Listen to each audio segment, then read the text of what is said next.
internāts, dzīvoja skolotājiem dzīvokļi. Pastakantos. Ļoti apdzīvotēji. Noslūkotas tādas.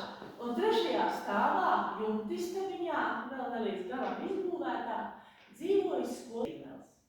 Un lūk, ko viņš stāsta.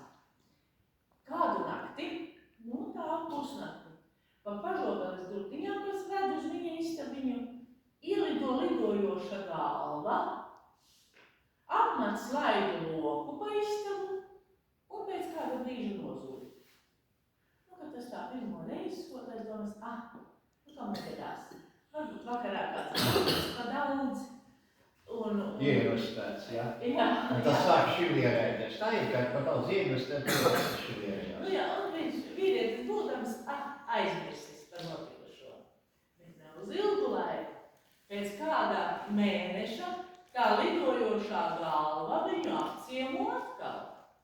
Pēc kāda laika atkal ir klāt.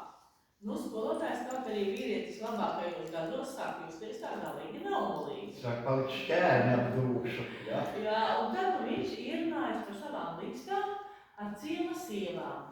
Un viena no sieviņām viņam pamāca, lai uzvalkot 3 krustiņus uz tām pažogalas durtiņām, pa kurām ielido tā lidojošā galva. Tad tā vairs nelidošos. Jā, jo 3 krustiņi ir spēcīga aizsardzības zīme latviešu mitoloģijā pret viņas saules radībā.